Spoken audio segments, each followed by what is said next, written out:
柳公公是刘公公的人，刘公公绝对不会相信他信任的人会去作案之人。若刘公公禀报太后，太后娘娘定会干预。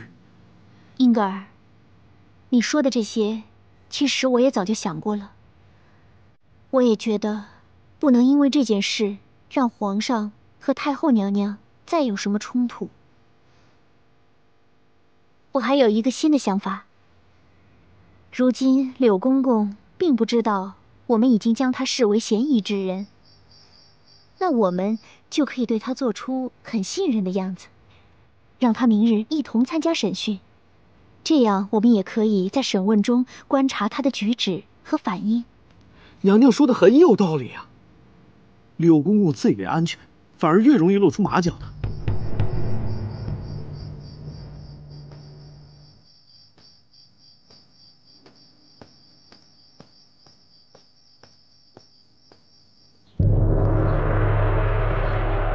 柳公公，经过3日的询问，我又跟英统领将每个嫌疑人的情况都仔细分析了一遍。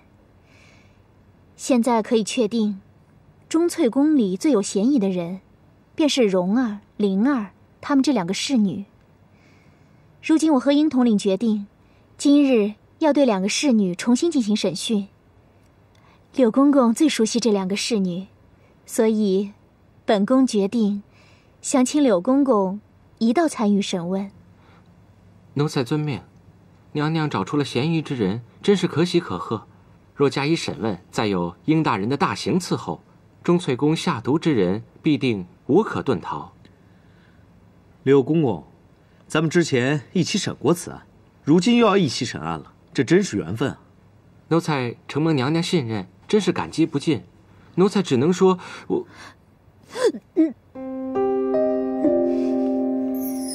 娘娘，您的身体可有不适？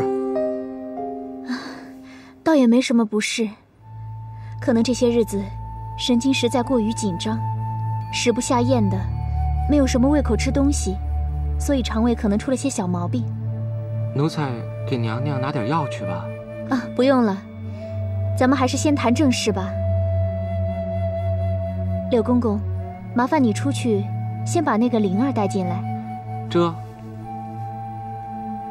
太后娘娘，万岁爷已经同意德妃娘娘审查作案之人，现在已经确定了2个奴婢侍女为嫌疑之人。英格尔和钟粹宫的主管公公正在审问这2个嫌疑人。由他吧，想帮自己洗去罪名，这个心情可以理解。不过他以为他比哀家、比你刘光才还聪明，可以找到作案之人，那他就真想错了。奴才也觉得德妃娘娘要想找出这下毒之人，只能是痴心妄想。若真有人想陷害德妃娘娘，哪能那么轻易就查出来呀？查出下毒之人，还得靠刘光才你呀。太后娘娘过奖。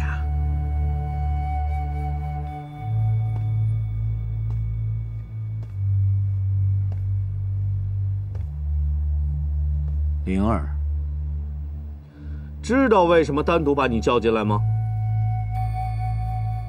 因为本统领确定，你依旧是下毒之人，还不赶紧从实招来，想尝尝宫中大刑的厉害吗？英大人，奴婢真是无从招起啊！就算大人用刑，奴婢也不能枉招啊！奴婢要是枉招，那就放过了真正的罪犯。本宫要的也不是枉招，要的是实招。姐姐，娘娘，你怎么了？只是有些反胃，不碍事。娘娘是不是吃了什么不干净的东西啊？娘娘，要不要先休息一下？这里由我和柳公公先审着。不碍事的，这不都过去了吗？这会儿正审到关键时刻呢。好。看来董小宛怀上龙子了，我的使命已经完成，必须离开了。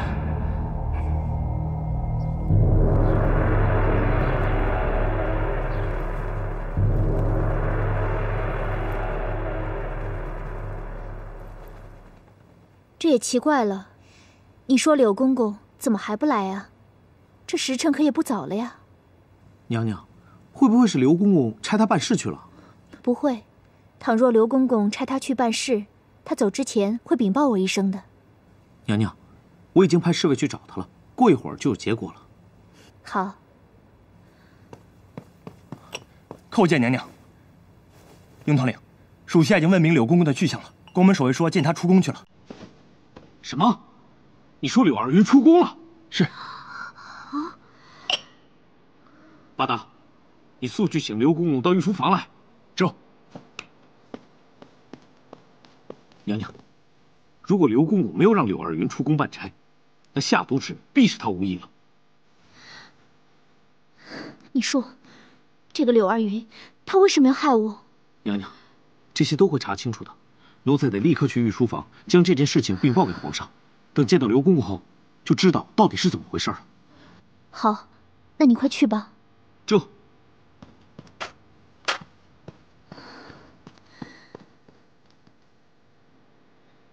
扣扣、婉儿，你们说，谁能想到那下毒之人，竟然是那个柳二云呢？只可惜让他给跑了。他肯定是察觉到有什么危险才会逃跑的。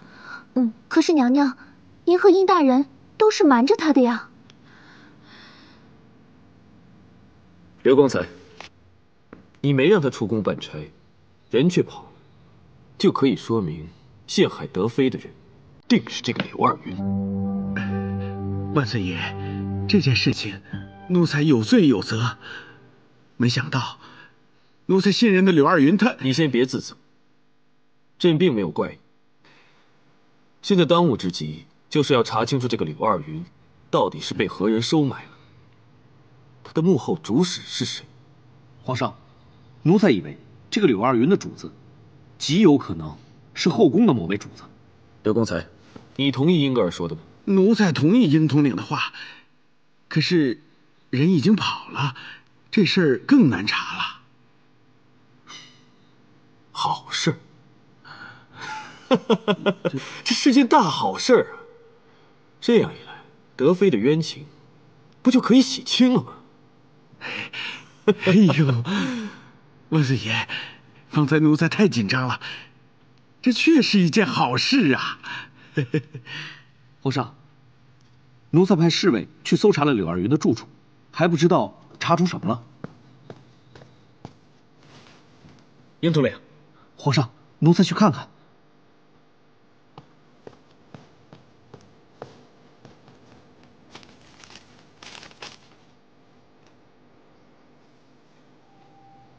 好，去吧。走。皇上，侍卫搜查了柳二云的住处，发现了一张条子。这个柳二云，居然是天地会藏在宫中的奸细。本人天地会柳大爷，得天地会总舵主令，借手害死顺治帝小儿的3阿哥，可惜未成。遗恨，遗恨！这个柳二云是天地会的人，这下之前宫中泄密的事就都有解了。万岁爷，奴才没有想到柳二云竟然是天地会的，竟然差点害死了3阿哥，又害得德妃娘娘受尽冤屈，奴才有罪，奴才罪该万死啊！奴才是杀头之罪呀！你那个头杀不杀，就留给皇额娘做决定。起来吧。谢万岁爷恩典。走，跟朕去慈宁宫，向皇额娘禀报此事。这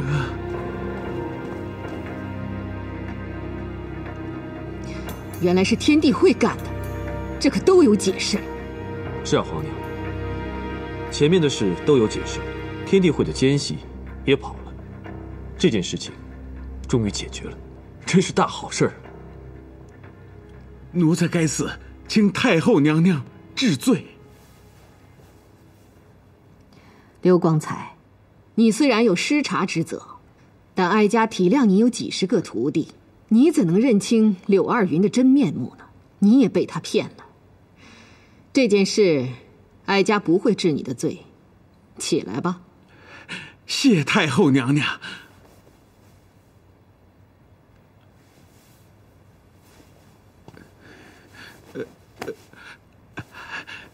太后娘娘，奴才还是跪一会儿吧。奴才跪着，心里会好受一些的。那你跪吧。皇帝，这件事已经清楚了，德妃是被冤枉的，你是对的。额娘为这件事给皇帝道个歉。皇娘，您不必向儿子道歉。这件事情谁也没有想到会是天地会在里面做手脚。好在三阿哥并无大碍，而奸细逃跑之后也消除了隐患，多好的事儿。不过儿子之前一直在怀疑这件事情是不是后宫的某位嫔妃干的。如今好了，这件事情解开了，证明儿子的想法是错的，儿子不用再疑神疑鬼的猜测身边的女人了。不止皇帝，到后来额娘也怀疑过是某位嫔妃干的。如今事情清楚了，希望后宫不会再发生可怕的事。不过如今还不能确定宫中是否只有柳二云一个奸细。这个嘛，这段时间就会知道了。如果他真的有同伙，他总会行动吧。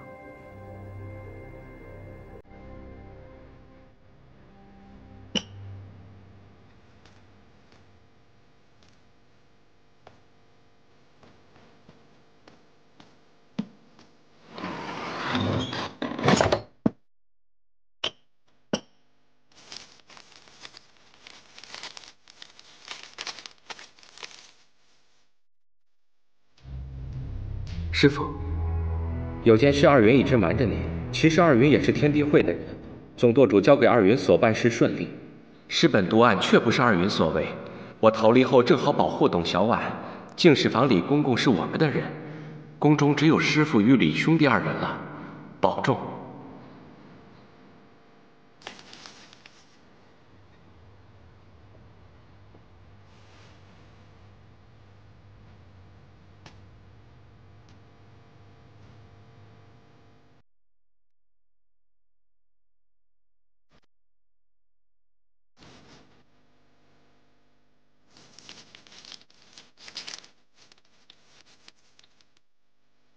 奇怪，这柳二云说毒案不是他干的，那到底是谁干的呢？如此看来，三阿哥师本下毒案是别有玄机呀。难道总舵主还有什么事瞒着我？妹妹见过姐姐，姐姐急着叫我来，是有何事？贤妃，我刚刚得到消息，钟粹宫给师本下毒的人是那柳公公，他是天地会的奸细，想借董小宛之手害死三阿哥。竟然会有这样的事，那看来我们之前是错断了静妃和皇后了。这次姐姐的确是看走了眼，可是谁又能想到，这皇宫中居然还能有天地会奸细在里面活动。这宫中鱼目混珠的人真是越来越多了。属下拜见公公。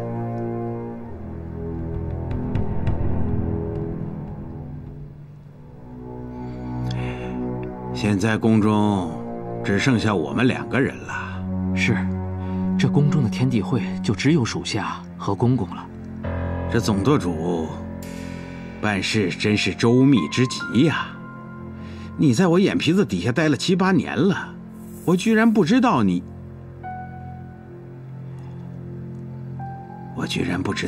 是天地会的。二云的口风也真紧呐，也是严密之极呀。这是总舵主为了保护公公和预防不测做出的安排。不测已经发生了，二云临走的时候也没和我打个招呼。刘大哥来不及了，他走前没敢见公公，也是为了保护公公。倒也是啊。他临走的时候要是跟我见上一面，恐怕也会引起对我的怀疑。往后公公与外面联系，便由属下负责。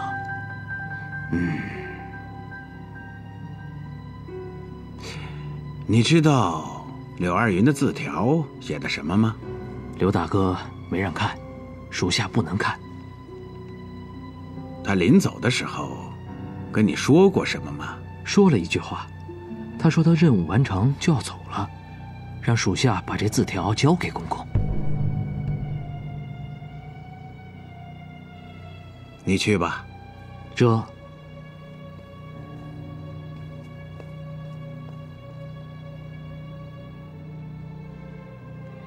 这李成贵也是什么都不知道。柳二云所说的任务是什么呢？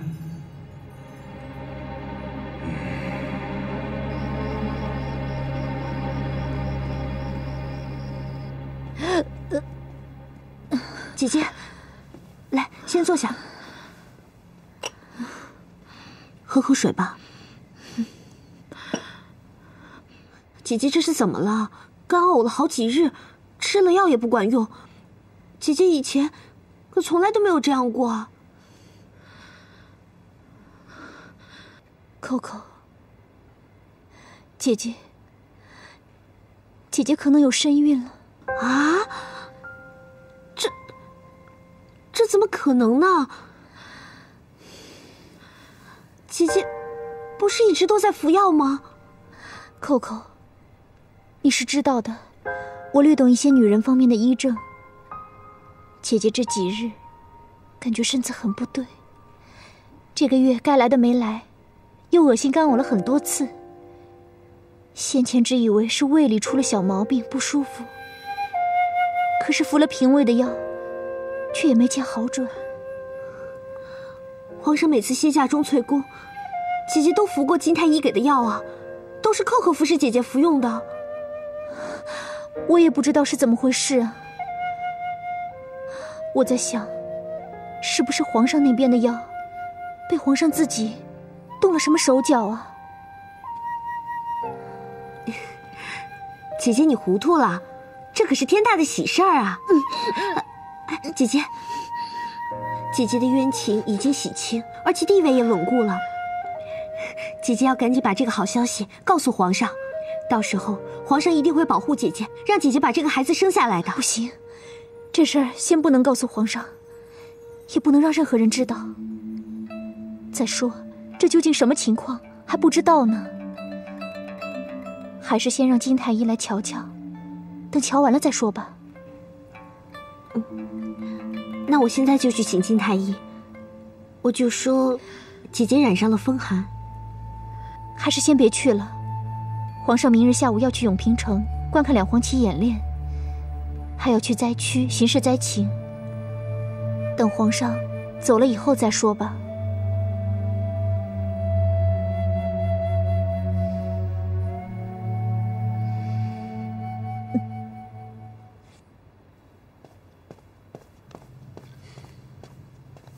参见皇上。出行之事，准备的怎么样了？都准备好了。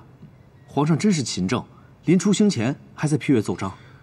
这么多奏章，朕不抓紧批阅，你来替朕批啊？奴才不敢。好了，时辰差不多了。临走之前，朕要同皇额娘和德妃告个别。皇上，奴才耽搁点您时间，有事禀报。没时间听。路上再禀报吧。皇上，奴才想现在就禀报。奴才想求皇上一个旨意。什么事儿啊？这么急，不能等啊！说吧。皇上，奴才禀报这事儿不宜让任何人听见，奴才到里面去禀报，好吗？什么？你怀疑刘光彩有问题？你想暗查他？还想派人监视他，英格尔，你疯了！皇上，奴才知道这个想法很荒唐，可奴才觉得还是必须向皇上禀报一下奴才心中的疑虑。你不是一般的荒唐，你是荒唐至极呀！你知不知道刘光才是皇额娘最信任的人，就像朕信任你一样。奴才知道，可自从出了柳二云这件事之后，奴才想，会不会太后娘娘也偶有失察的时候啊？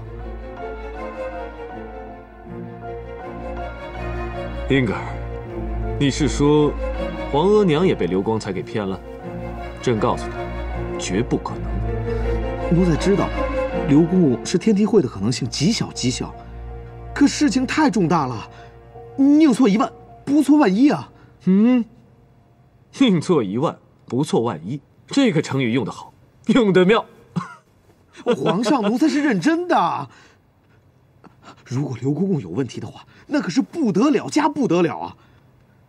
皇上，奴才回想起来，那次皇上在江宁仁来客栈遭遇天地会的事情，咱们不是一直没找到皇上暴露的原因吗？如果这个刘公公有问题的话，那事情便可以解释了。都想到江宁去了，想得够远的呀！啊，皇上，好，那朕就听你给朕解释解释。你说，如果你怀疑刘光才就是天地会的奸细，那刘光才为什么会舍命替朕挨那一剑呢？就是这一剑，让奴才到现在都生疑。刘公公又不会武功，他跑出来护什么驾呀？没准啊，他是想告诉天地会的人，总督府的人快来了，让他们快走。而这一剑，乃是天地会为了保护刘公公而施的苦肉计。所以奴才想请一个旨意，暗中查一下刘公公。奴才绝对不会惊动刘公公的，只是派个侍卫远远跟着他，看他和宫中的什么人有什么反常的联系和举动。皇上，奴才要是不排除心中这个疑虑，真是寝食难安啊！奴才请皇上恩准。为了不让英格尔寝食难安，能好好的保卫朕，朕准你这个愚蠢的行为。不过，你办这件事的时候，一定不可以让任何人知道，更不可以露出任何马脚。这样的话，就不会让刘光才察觉。如果让皇娘知道，皇娘一定会很生气，别给朕丢脸。皇上放心。皇帝外出这几日，要注意安全和休息。皇娘放心，儿子一定会注意的。皇帝将苏娜支出去了，是有什么话要对额娘说吗？皇娘，那儿子就直说了。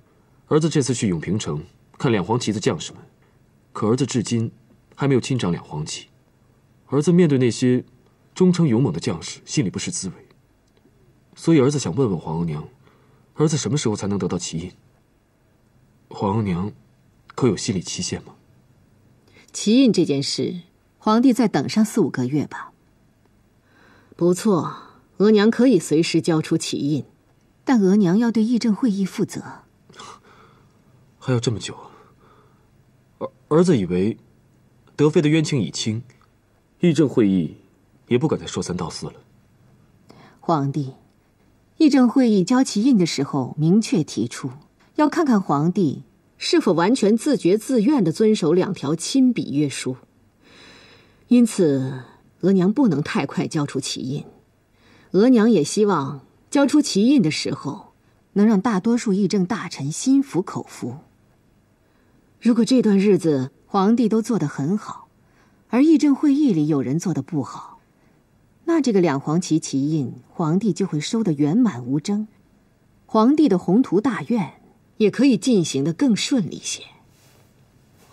皇娘，您说议政会议里有人做得不好，这话何意啊？这个皇帝你无需多问，皇帝只需安心地处理朝政。皇帝必须要做到，绝对不可以让德妃怀孕，绝对不能让德妃的地位有任何改变，绝对不能偏宠德妃，冷落各宫。额娘将狠话说在前面，如果皇帝再违约，又做出什么事来的话，额娘为了大清江山，绝对不会交出旗印。儿子知道了。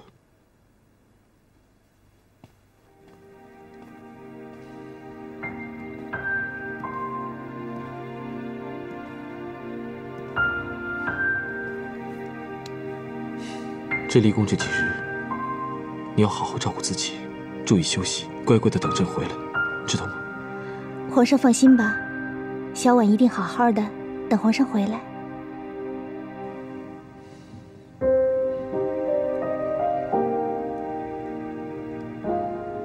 朕看你脸色不太好。对了，朕想起来了，朕听英格尔说，你这几日胃不太好。可能前些日子在慈宁宫没休息好，吃东西也没胃口，也许是伤了胃了。皇上，你可别怪皇额娘，皇额娘审查案情，小婉受点委屈也是应该的。如今案情真相大白了，小婉洗清了冤屈，小婉心里很高兴。朕也很高兴。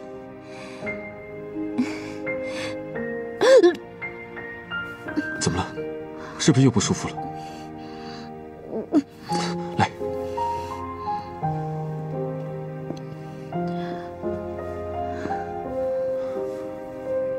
怎么回事啊？不是已经服过药了吗？我也不知道，只是胃有点不太舒服。小毛病，不碍事的。什么小毛病？看你难受，朕心里也难受，你知道吗？一会儿赶紧叫金太医过来给你瞧瞧。好，那我待会儿就让金太医来给我瞧病。这还差不多。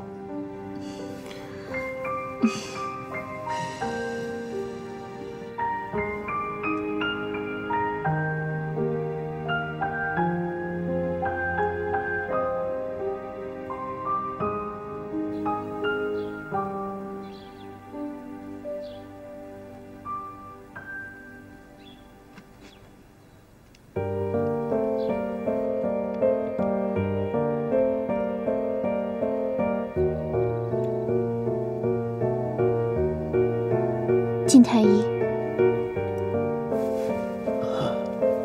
从我这脉象，能看出什么症状吗？现在还不能确定。娘娘的脉象有点奇怪啊。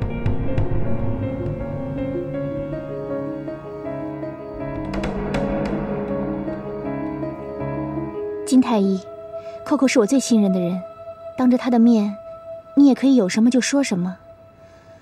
我到底患的什么病，就请你直言吧。卑职斗胆问问娘娘，这个月娘娘有没有见红？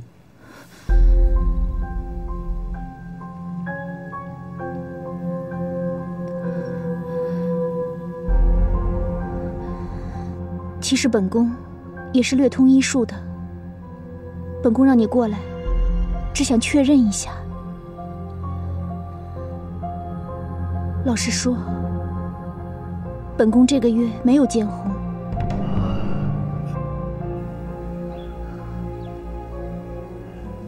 卑职本该恭喜娘娘，可卑职既不敢恭喜，也不明白这是怎么回事啊！我可是一直遵照皇额娘的叮嘱，服用金太医所配的药丸。这事我也觉得蹊跷，所以我想问问，是不是皇上那边？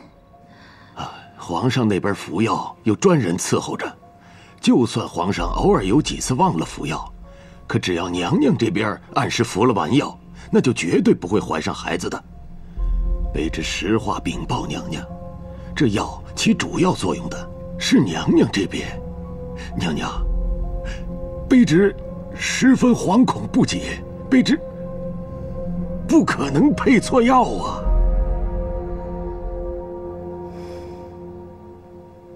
那这事儿也太奇怪了吧？姐姐，是天意啊，是天意让姐姐怀上皇上的孩子的。什么天意？我看这里面定有原因。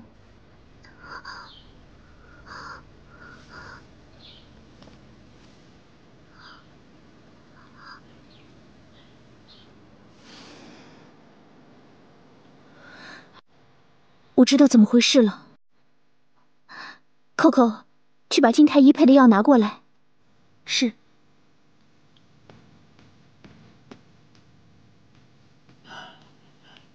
金太医，你看一眼，若没猜错的话，这药一定被人调包了，而且调包之事，一定是那个天地会的柳二云干的。这药丸的外观跟卑职的一模一样，不过气味有点区别。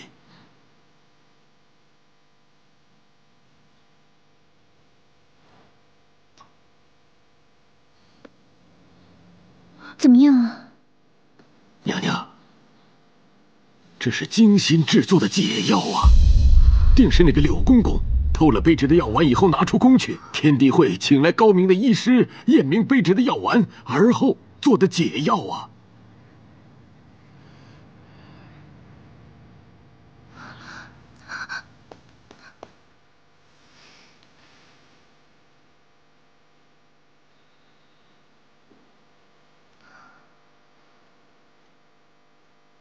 金太医，此事你绝对不可以禀报给太后娘娘，等皇上回来以后，便没有你的事了。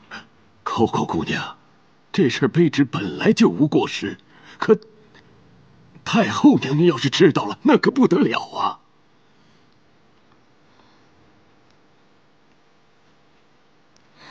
金太医，此事我想请你先帮我保密一天。这件事实在太突然了，一时之间我做不了抉择。麻烦你明天再过来，明天我再把我的决定告诉你。娘娘放心，卑职一定替娘娘保密。卑职明天再来。Coco，送送金太医。是。金太医，请。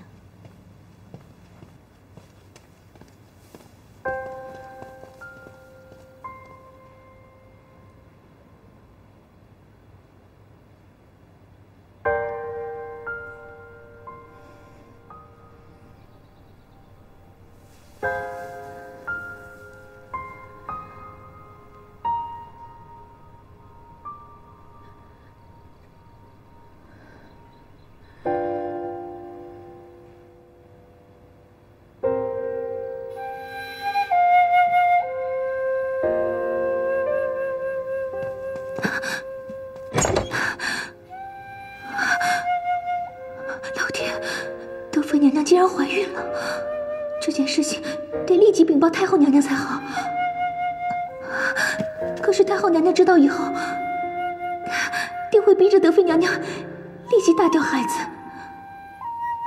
皇上回来时，这孩子肯定也已经没了。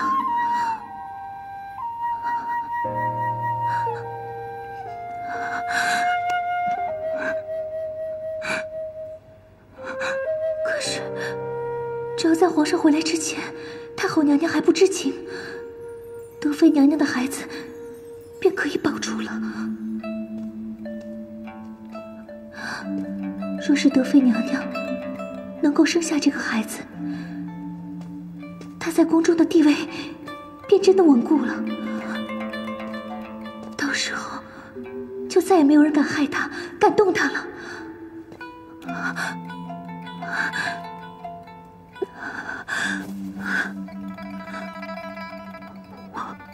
我并没有听见这次谈话，我什么都不知道，什么都不知道。对，我什么都不知道，不知道。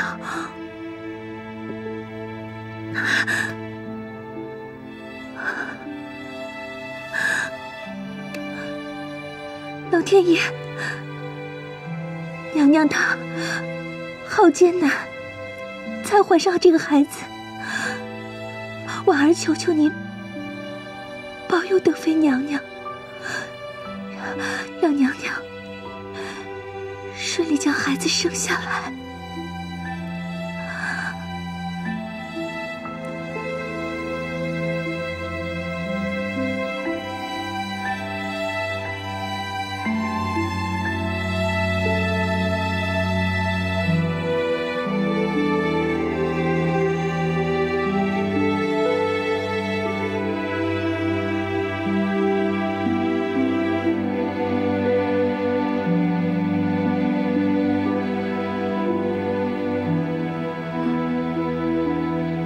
皇上，所有人都千方百计不让我们有孩子，可孩子还是不期而至。我好想留下他，把他生下来，然后我们一起把他养大。我相信这世上再没有比这个更美好的事情了。这简直就是老天爷给我艰苦的宫中生活送来的一份甜蜜礼物。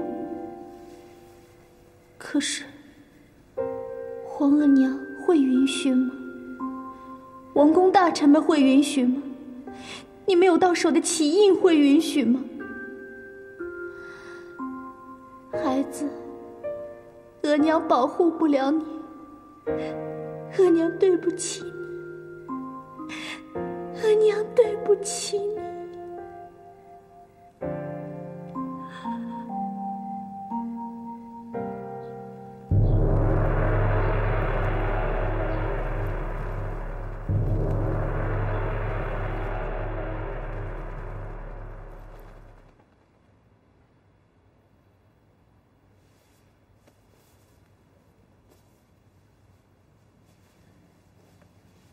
金太医，从脉象上看，能看出是阿哥还是格格吗？娘娘刚怀上孩子，还很难判断。但是，从脉象上和一些其他情状看，十有七八是个阿哥。姐姐听见了吗？是个阿哥，姐姐怀上了皇上的阿哥。那倘若这个孩子生下来，会是健康的吗？我的意思是说，我和皇上都在服用避孕之药。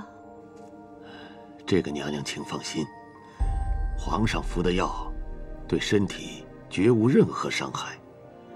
卑职在给娘娘制药时，太后娘娘有旨，说不能伤了娘娘的身子，因此娘娘服用的丸药药性绝对温和，不会伤及腹中的孩子的。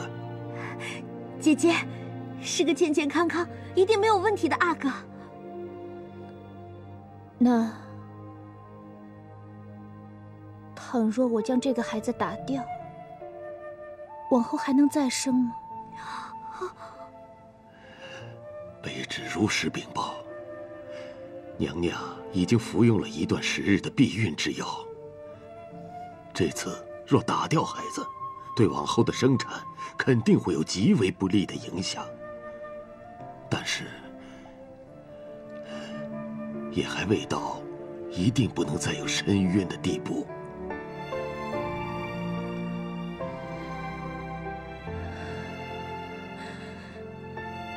金太医，麻烦你帮我将孩子打掉吧。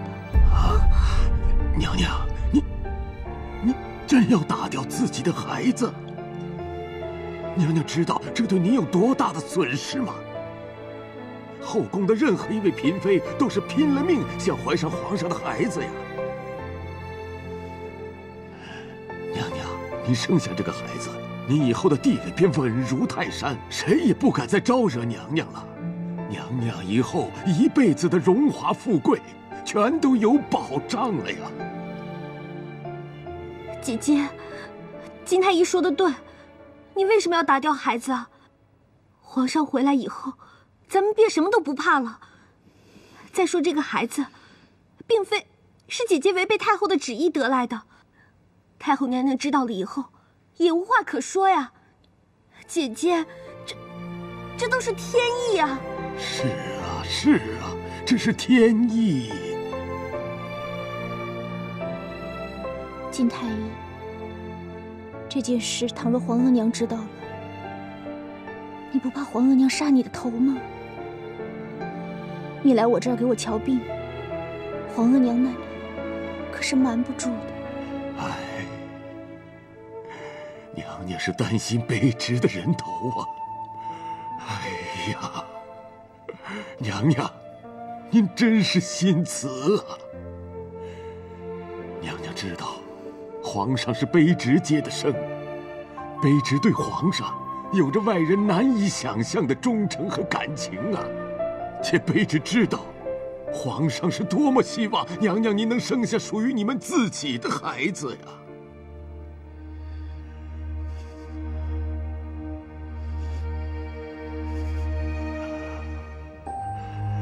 卑职年迈了，死不足惜了。金太医，本宫担心你只是其一，我最担心的便是皇上会为了孩子和皇额娘还有议政会议再起什么激烈的冲突。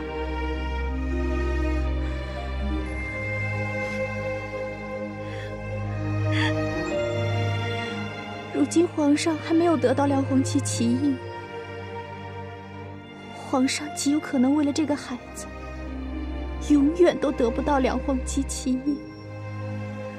如果皇上不能亲掌两黄旗旗印，这将意味着皇上永远不是真正的君王。